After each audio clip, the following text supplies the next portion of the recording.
Buksan po natin ang Biblia, pakibasa po sa Matthew 24 verse 6.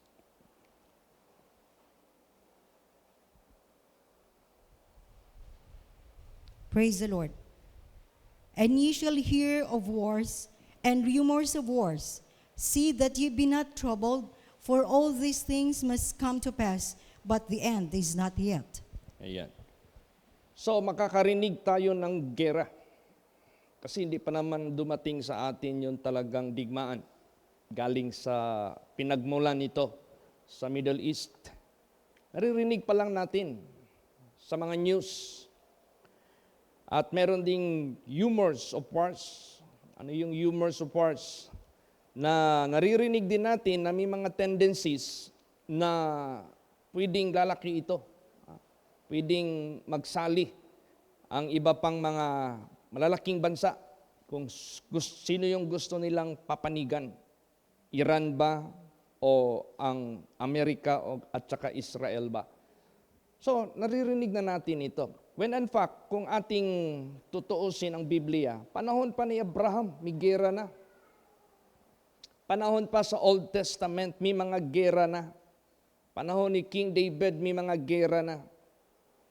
Nung una pa yan. Now, kung tingnan natin, ano naman ang pinag-aawayan nila? Pareho din. Kung ano yung pinag-aawayan nila noon, ganun din ngayon. Territory,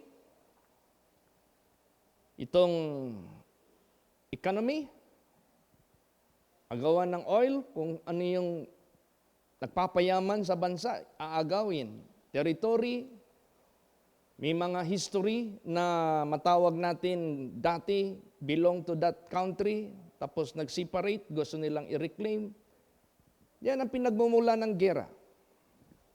Pero ang sinabi ng ating Panginoong Hesukristo, ye shall hear of wars and rumors of wars. See that ye be not troubled. Huwag kayong matroubled. Praise the Lord. Huwag kayong matakot. For all these things must come to pass. Itong lahat kailangan mangyayari. May purpose ang Diyos niyan. Siya nakakaalam niyan. But the end is not yet. Hindi pa tayo mamamatay. Hindi pa matatapos ang mundo. That is not yet the sign of the end. So huwag tayong matakot. Praise the Lord. Ano ang pinaka-last sign na matapos na ang mundo? Hindi gera. Basahin natin. Ano? Matthew 24:14. Praise the Lord. And this gospel of the kingdom shall be preached in all the world for a witness unto all nations, and then shall the end come. Yan. Ang last sign na mag-end na ang lahat. Ano yun? And this gospel of the kingdom shall be preached in all the world for a witness unto all nations. Then the end shall come. Kung iyong isipin, anong ginagawa ng Amerika? Bakit? Inano niya kinasuhan niya yung presidente ng Venezuela. O, bakit? Kasi sila yung pinakamalaking reserve sa buong mundo ng oil. O, bakit yung Amerika, lahat ng mga Middle East na malalaking bansa dyan, meron silang mga base militar? Bakit? Kasi ang oil dyan, it is being market in US dollar. Malaking negosyo nila yan. Ang Iran na dati nilang hawak, hindi na nila hawak matagal ng panahon, kaya gusto nilang hawakan uli. So, ganun din. Kung ano yung gira nung unang panahon, agawan nung una, may gira din dito sa panahon ni David, agawan ng balon. Kasi ang lugar na yan, deserto eh. Pag may balon ka, mayaman ka. Aagawan ng balon yan. Kasi life yan eh, water is life. Tingnan mo yung Middle East, saan sila nabubuhay sa tubig. Doon lang, sa ginawa nilang malaking, tawag nila, desalination, yung tubig alat, idaan nila, i-process nila. Ang daming proseso para maging potable water sila. Kaya mas mahal pa yung tubig doon kaysa gasolina. So, kung ano yung gira noon, ganun din ngayon. Agawan ng kayamanan, agawan ng teritoryo. Pero hindi yan dapat nating katakutan. Huwag tayong mabahala dyan. Praise the Lord. Pero kung ang ating Panginoong Hesukristo ang ating pakinggan, kung mabahala man kayo, dapat mabahala kayo na ang kaharian ng Diyos huwag mawala sa inyo. Ang highlight dito, bago matapos ang mundo, gusto mo na bigyan ng Diyos ang mga tao sa mundo ng awareness. Huwag kayo masyadong mabahala sa buhay ninyo dito sa sanglibutang ito. May lupa kayo, may matirahan kayo. That just will be added for a moment, for a period of time, for a little moment of time sa buhay ninyo. Dapat ninyong isipin ninyo ano ang magiging habitation ninyo for your eternity. Yan ang gusto ng Diyos. Kaya ang bago matapos ang mundong ito, bigyan mo na niya ng awareness ang buong tao sa sanglibutang ito pertaining the gospel of the kingdom of God na dapat yan ang inyong pakikibakaan. That you must fight for. Praise the Lord. Yung sinabi dito, fight a good fight of faith. Lay hold on eternal life. Bakit fight a good fight of faith? Kasi ang pakikibaka pertaining the kingdom of God, this is a fight for the things which you cannot see. And remember, the things that we cannot see, it's far more important and lasting than the things that we can see.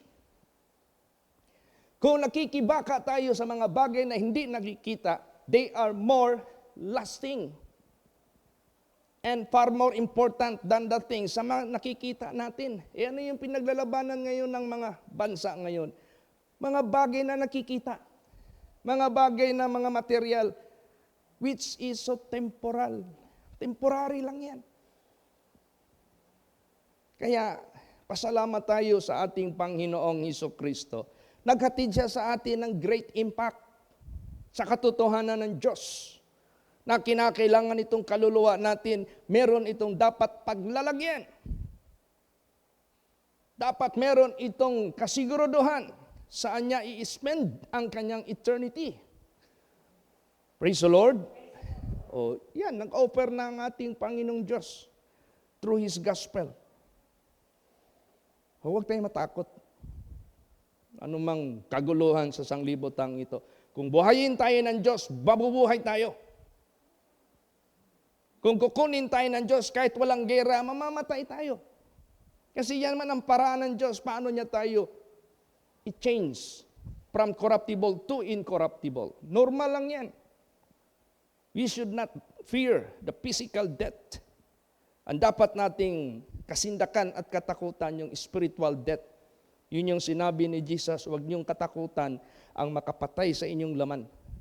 Matakot kayo sa makakapatay sa laman at sa inyong kaluluwa sa dagat-dagatang apoy.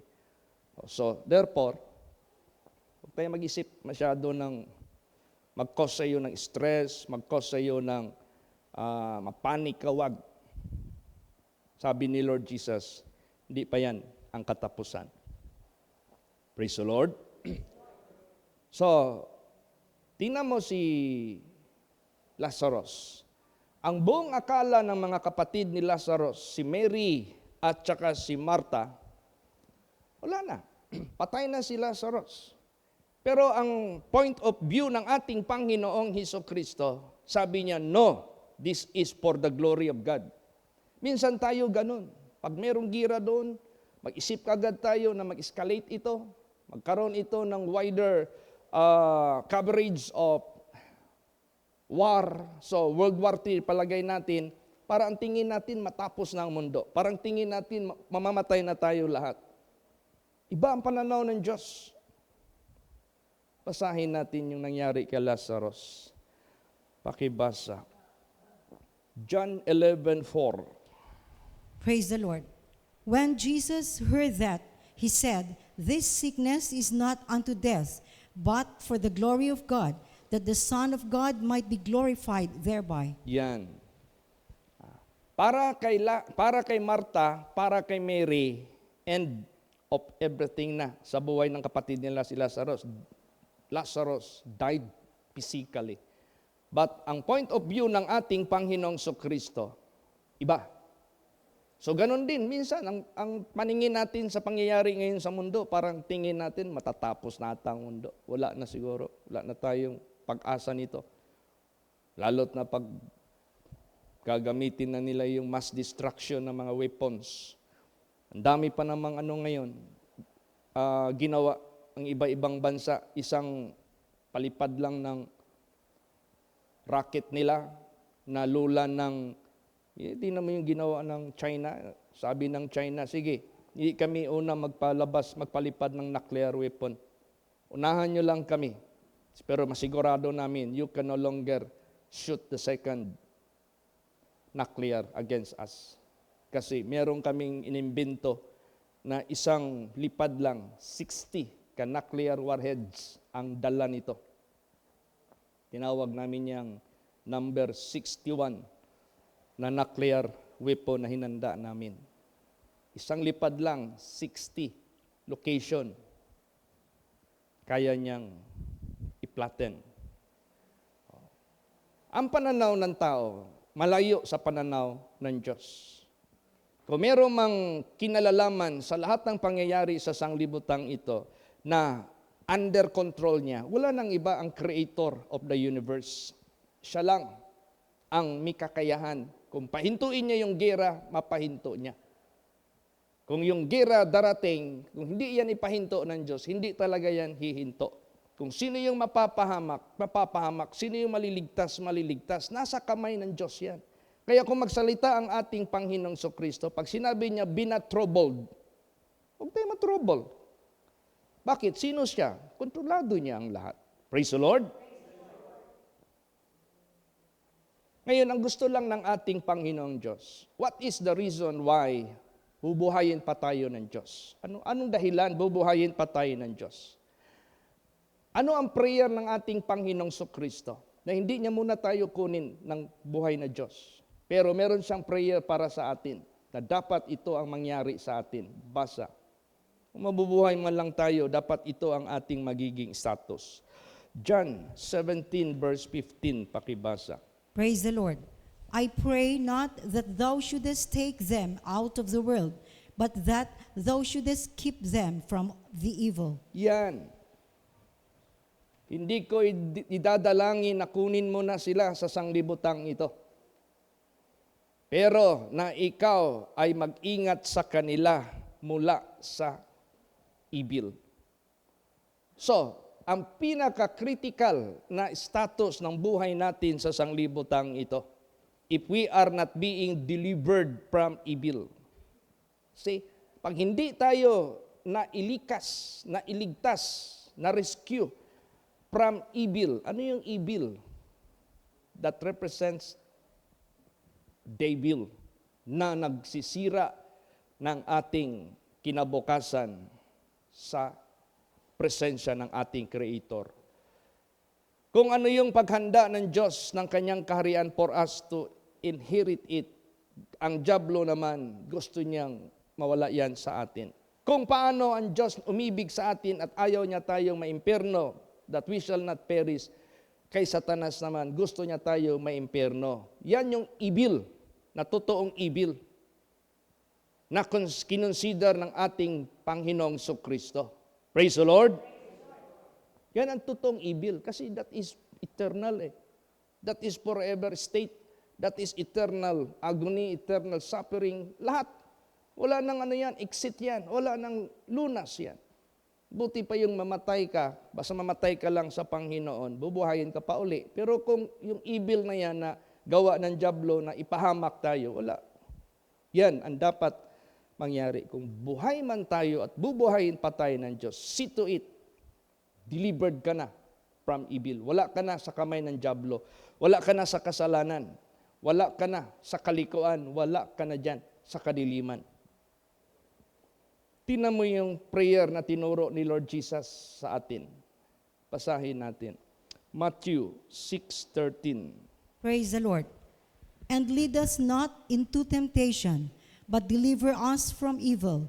For thine is the kingdom and the power and the glory forever. Amen. Yes. Lead us not into temptation. What is temptation? Temptation to sin. Temptation to do evil, temptation to do wrong against God, not against pastor, not against religion, not against your father, not against your mother, but against your Creator. But deliver us from evil, deliver us from the devil, deliver us from the hand of Satan.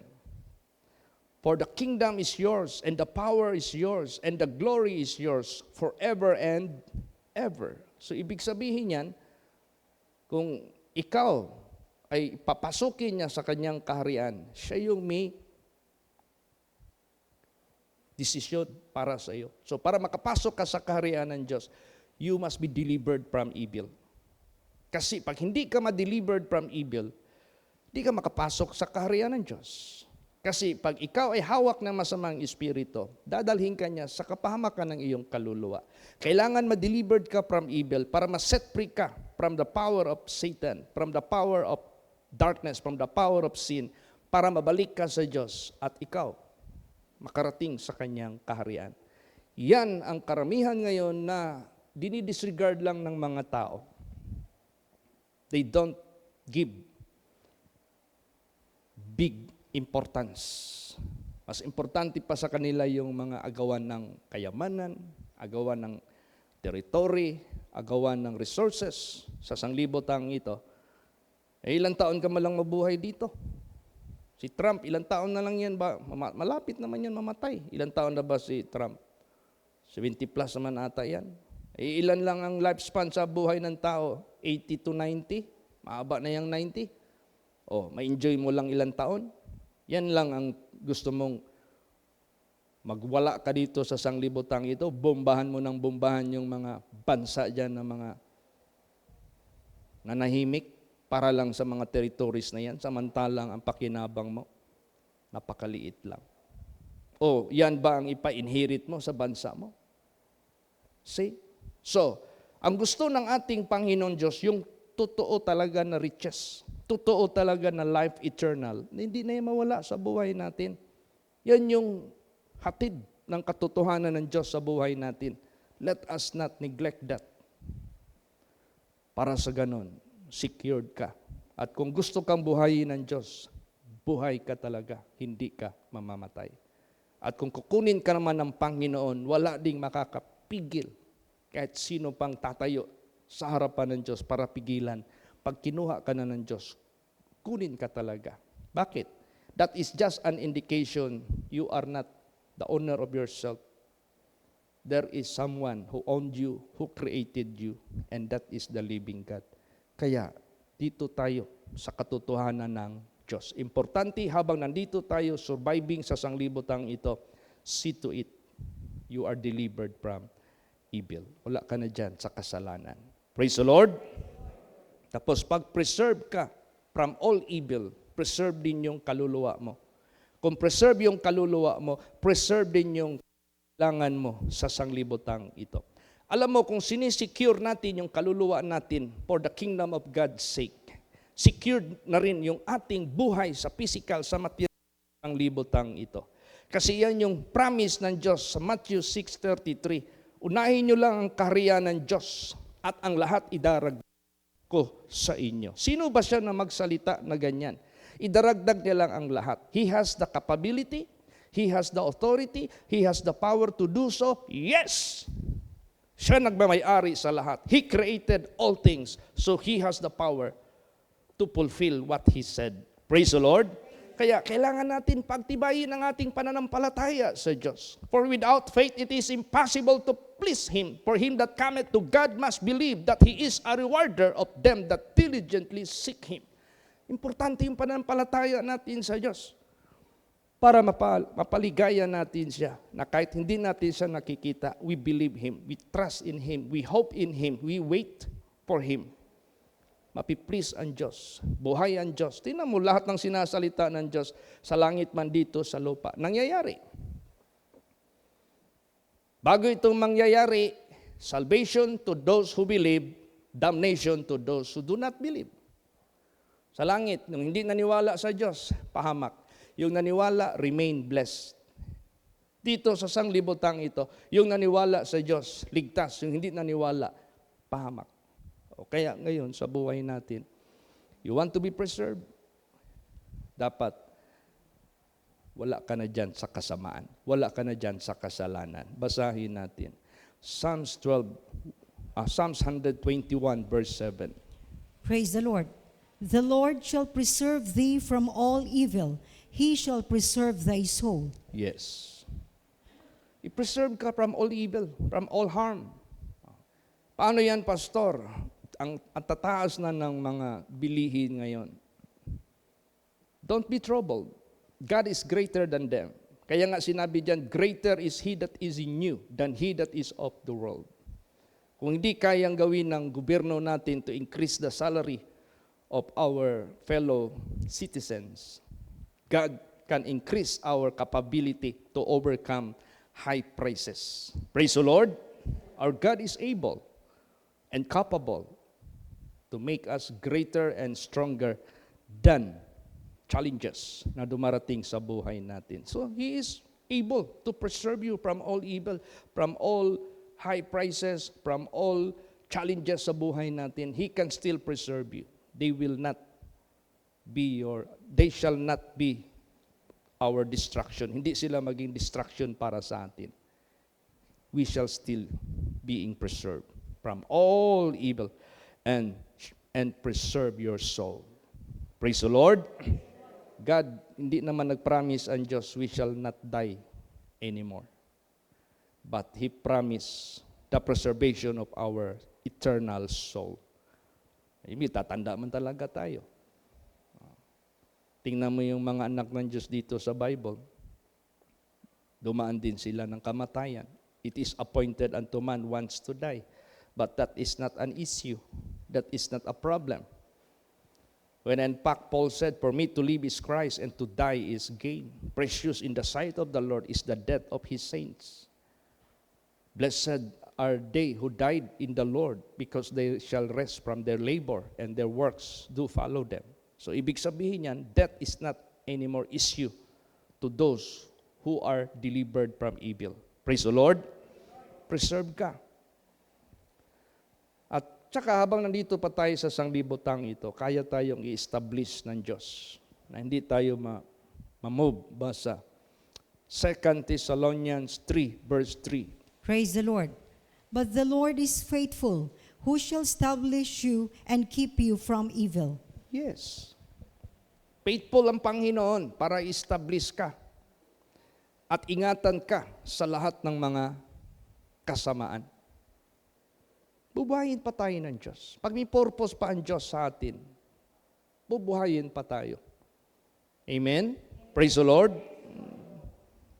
Basta, dyan lang tayo sa Kanya. Huwag tayong lumayo. Huwag tayong makalimot. Huwag tayong sumalungat sa Kanyang kautusan, sa Kanyang kagustuhan sa buhay natin. Kasi kung mamamatay tayo lahat, kunyari, mag-escalate itong gera, magkaroon ng World War III, magsiliparan na yung mga nuclear weapons, the mass destruction. Kung mamatay na lang man din tayo lahat, sino pa magdi-declare ng gawain ng Diyos? Sino pa ang magpipreach ng Kanyang gospel? Basahin natin yan. Psalms 30, verse 9. Praise the Lord. What profit is there in my blood when I go down to the pit? Shall the dust praise thee? Shall it declare thy truth? Di ba? Anong meron? Pakinabang ng aking dugo. Siyempre, dugo, buhay yan eh. Kung ako man lang ay pupunta na sa hukay, ang alikabok ba pupuri sa iyo? Magdi-declare ba ng iyong katotohanan? So, what for? Kung kunin tayo ni Jesus, patayin niya tayo lahat, wala nang magdi-declare ng truth. Wala nang magpapahayag. Wala nang magpupuri sa Diyos. So, there is a reason bakit tayo kailangan pang mabuhay. So, huwag tayo matakot. Basa pa. Psalms 118 verse 17. Praise the Lord. I shall not die but live and declare the works of the Lord. Yes, di ako mamamatay, nabubuhay ako. Maghahayag ako ng mga gawa ng Panginoong Diyos. See, precious and it is valuable to God na ang mga tao mabigyan pa ng pagkakataon makapasok sa kaharian ng Diyos. Mabigyan pa ng pagkakataon mapatawad. Mabigyan pa ng pagkakataon tatalikod sa kasamaan at kasalanan. Para lang sila matanggap sa kaharian ng Diyos. Yan yung pinaka-concern ng Diyos. Hindi masyado concern ng Diyos yung masira yung mga syudad. Actually, in every war, there is always a innovation. There is always alternative. There is always development. Tingnan mo ngayon, mahal ang krudo. Anong makita mo ngayon dyan sa FB News? Nagsilabasan ang magagandang modelo ng mga motor na electric. Pagtingin mo lang, akala mo, mga modelo na mga malalakas na mga di gasolina, pero yung para electric. So nagkaroon ng innovation yung motorcycle. Yung mga sasakyan, nag-innovate na rin. Naging EV. Electronic vehicle na, hindi ka na kailangan maggamit ng flammable na fuel. Charge mo lang. So bakit tayo matakot? Na ang history and every after war, there is always improvement, development, innovation. Mapipirsa man talaga ang tao maghanap ng alternative. If the fuel is so high, o di, maggagawa ng mas maigi at mas mabuti. When in fact, ang Toyota, gumawa na sila ng makina na tubig. Yung inventor ng ating bansa na hindi sinuportahan ng government natin para i-develop ang sumalo ang Japan, Toyota. Actually, meron na silang ginagawa ngayon na hydropower, tubig lang. Mag-create siya ng hydrogen power, tubig. No. Hindi pa nilabas kasi siguro ipiperfect pa yan nila. Pag yan ang ma-develop ng husto, wala nang gasolina. Yung electronic, hindi na yan. Kasi yung electronic kasi ang disadvantage yan, yung battery, pag nag-exhaust yan, mahal. Parang ang bumili ng bago. So, huwag tayo mabahala. Kung meron man tayong titingnan na pinaka-high-tech na i-secure natin yung paano makapasok sa kaharian ng Diyos. Bakit? Yung katawan natin na mabubulok, hindi na yan mabubulok, papalitan niya ng Diyos. Praise the Lord! Yung buhay natin na nagbibilang tayo lagi, kaya may ibang tao na pag tinanong mo ng edad, hindi magsagot kasi ayaw malaman na lampas na sa kalendaryo yung edad. Kasi ayaw niyang maging aware na tumatanda na siya. Even though you will not mention it, but the reality, we are getting no longer younger, but older. Pero sa kaharian ng Diyos, wala ka nang isipin doon na magtiguan ka pa. Praise the Lord, tatanda ka pa. Bakit hindi yan ang pinagsisikapan ng mga tao? Bakit hindi yan ang pinag-aabalahan ng mga tao? When in fact, God made it available to all people of the world. When in fact, God made it possible already by showing us the way, the truth, by our Lord Jesus Christ. At saka may purpose itong lahat. Minsan, pag ang mga tao, pag tahimik, prosperity, puro na lang disco, puro na lang kalayawan. Pag may kaguluhan, diyan mo malalaman yung maririnig mo, Diyos ko, nakakaalala na ang tao ng Diyos. Kaya nga, the Bible says, I will shake all nations, that the desire of them will be upon the Lord. Wala kasing desire ng mga tao sa Panginoon. Paano sinisira din ng dyablo ang gospel sa pamagitan ng mga leaders, ng mga spiritual leaders na nagdadala ng Bible, sinisira dahil sa kanilang mga gawa ng mga masasama, mga gawa ng mga baluktot, ginagawang pamimira, ang paggamit ng gospel of the kingdom of God, pamimira. Pagpapayaman. Kaya tuloy ang mga tao parang humihina yung impact ng gospel dahil nasisira na sa mga leaders. Pakana din yan ng dyablo. Kaya nga sabi dito, time will come, false Christ and false prophets will arise. For what? To deceive the people. For what? To eliminate the credibility of the truth of God. For what? To lessen, para hinaan ng kredibilidad ang katotohanan ng Diyos dahil nasisira sa mga taong masasamang layunin. Kaya sa buhay natin, isa tayo na magtitik kay Kristo Jesus para si Kristo ang makita sa atin, mahayag sa mundong ito. There is no other such way to declare the salvation of God but only in the personality of our Lord Jesus Christ. Praise the Lord.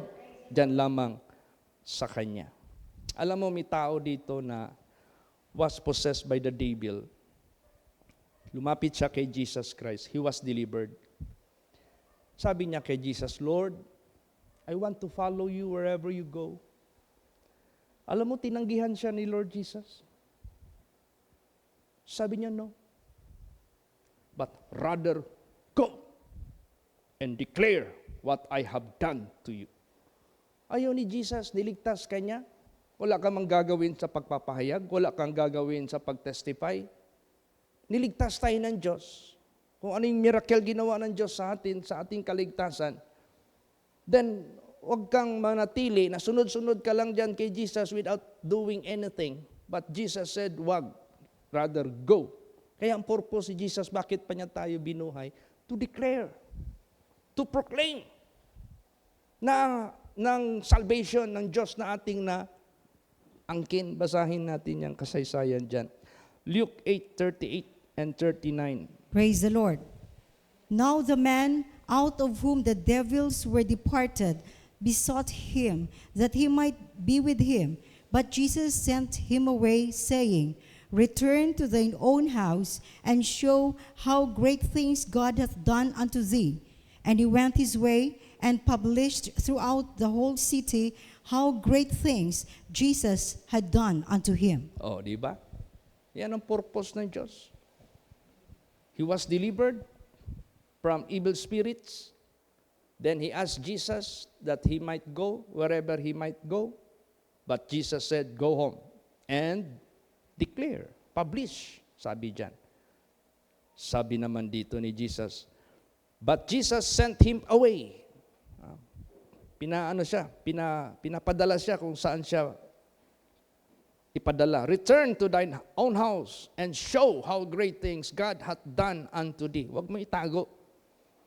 And he went his way and published throughout the whole city how great things Jesus had done unto him. Kaya tayo, mga anak ng Diyos, huwag tayo matakot.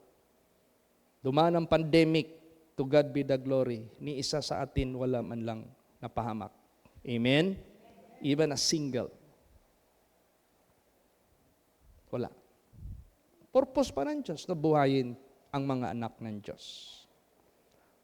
So, kung purpose niya buhayin pa tayo, then let us work the works of the Lord habang may buhay tayo. Basahin natin. John 9 verse 4. Praise the Lord. I must work the works of him that sent me while it is day. The night cometh when no man can work. Yan. Ano ibig sabihin while it is day? Day, that is opportunity to do anything. So may buhay ka pa, may opportunity ka pa to do anything what you want. Pag night na, that is no longer working hour. That is to rest. Death yan. Wala nang trabaho sa kamatayan. Kaya sabi dyan, I must work the works of him that sent me while it is day. The night cometh when no man can work. So ngayon, bakit tayo bubuhayin ng Diyos?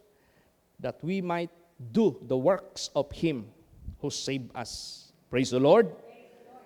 At kung ano yung ginawa ni Lord Jesus Christ, tayo naniniwala sa Kanya, magagawa din natin yung mga nagawa niya. At mangyari pa na greater works pa ang kaya nating gawin. Tingnan mo si Jesus Christ. Yung full-time ministry niya, he started at the age of 30. he finished at the age of 33 and a half. So only 3.5 years lang siya sa full ministry niya. Samantalang tayo, we've been saved and serving Him more than 3.5 years already. So tama yung sinabi ni Jesus. Sino mang maniwala sa akin, ang magagawa ko, magagawa din nila. More than pa, greater pa ang magagawa nila. Kasi pwede pa tayo mag-exceed sa years ng kanyang service na kanyang ginawa. Basahin natin. John 14, verse 12. Praise the Lord. Verily, verily, I say unto you, he that believeth on me, the works that I do, shall he do also, and greater works than this shall you do, because I go unto my Father. No, di ba? Sa katotohanan, sinasabi ko sa inyo, sino mang maniwala sa akin, ang mga gawa na aking ginagawa, magagawa din ninyo. At higit pa na mga gawa sa mga ito ang magagawa ninyo. Kasi pupunta na ako sa aking Ama. Pag sinabing, I go to my Father, mamamatay ka na. To be absent in the body, to be present with the Lord. Ganon din tayo. If we will be going to the Father, kukunin na tayo ng Panginoon Diyos. So, habang nandito pa tayo, hindi pa tayo pumunta balik sa ating Creator, let us do the works of God. Kasi yung works of the Lord, yan lang yung works sa mata ng Diyos na hindi mahulog sa walang kabuluhan. They are being recorded and they are being listed. And there is always a reward out of those. Kaya, kung habubuhay pa tayo, let us engage ang sarili natin sa works of the Lord. Ano ang works of the Lord? Proclaim the salvation of God. Praise the Lord. At ikaw na nagpo-proclaim sa salvation of God, you must be saved. Dapat wala ka na sa kasalanan, wala ka na sa kalikuan, wala ka na sa karumihan. How can you save others if you yourself is not yet saved? How can you rescue others if you are in the situation of uncertainty? Wala. Kaya nung naligo kami ng dagat, kasama ko si Mrs. ko tsaka si Pastora Emma. Merong lalaki na, diyan sa Gulf View nangyari. May lalaki na nagsalbabida ba ng interior ng sasakyan. Dumaan sa aming harapan, dito banda sa likod. Maya-maya, nakita namin, humiwalay doon sa salbabida. Yung pala, hindi na niya matungkad yung lalim. So napansin namin na parang naratol siya, ginanon niya yung salbabida, tumalsik sa malayo. Hindi na namin nakita ang tao. Ako naman, wala akong gamit. Kasi kung i-rescue ko siya, baka una pa akong mamatay. Kasi hindi ako ready. I'm not trained to rescue. Wala akong gadget to rescue. So, I don't have in my position to rescue. Kasi ang karamihan niyan, mauna pa yung nag-rescue mamatay. Kasi hawakan ka niyan, ilubog ka niyan para lang siya makahinga Una ka pang mamatay. Wala akong hawak na kung ano man. Dumati ang rescuer, nagdala ng kung ano yung dala. Wala na. Kaya tayo, kung nabubuhay pa tayo, see to it you are saved so that you can save others. And that ministry, that works, the most important na trabaho natin. Yan lang yung trabaho na hindi mahulog sa walang kabuluhan. Praise the Lord. Basahin natin. 1 Peter 15:58. 1 Corinthians, 15:58. Praise the Lord. Therefore, my beloved brethren, be ye steadfast, unmovable, always abounding in the work of the Lord, for as much as ye know that your labor is not in vain in the Lord. Yes. Mga iniibig kong kapatid o kapatiran, mga iniibig kong mga kapatiran, magpakatatag kayo. Huwag kayong makilos. Lagi kayong sumasagana sa mga gawa ng Panginoon. yamang nalalaman natin ang ating mga pagpapagal, paglilibor, hindi ito mahulog sa walang kabuluhan in the Lord. Bakit in the Lord? Because He is the rewarder. Bakit in the Lord? He knows what you are doing for His name's sake. Bakit in the Lord? God is not unrighteous to forget your labor of love na ginawa mo toward His name. Praise the Lord. So kung may magtanong sa atin, Pastor, how long it will last this war? Hanggang kailan ito matapos ang war? It depends upon the Lord. Siya lang makakahinto nito. Kontrolado niya lahat ng puso ng tao. Praise the Lord. Basahin natin. Last verses. Psalms 46, 9 and 10. Praise the Lord. He maketh wars to cease unto the end of the earth. He breaketh the bow and cutteth the spear in sunder. He burneth the chariot in the fire. Be still and know that I am God. I will be exalted among the heathen. I will be exalted in the earth. Praise the Lord. He is still God over all nations. He is still God over all the earth. In the first place, He made it all together. Siya pa rin ang higit sa lahat. Kaya, advantage sa mga tao sa sanglibotang ito who put their faith and trust to the living God. Kasi they are in good hands. Nasa mabuting kamay sila. Amen? Praise the Lord. Kaya ngayon, prayer meeting, dalangin natin kay Lord Jesus. Ano idalangin natin? Lord, what you want us to do habang nabubuhay pa kami sa sanglibutang ito, at dalangin po namin sa inyo na patuloy ma-proclaim ang inyong salvation while the war is still going on, that in the midst of that nations or countries who are fighting one another, let thy name be exalted, let thy name be na ma-proclaim ang pangalan ng ating Panginoong Hesukristo. God will do it para lang sa kanyang awa at pag-ibig sa mga tao. After declaring the name of our God, the salvation of the people of the world, those who will believe shall be saved. Those who will not believe shall be damned, shall be condemned.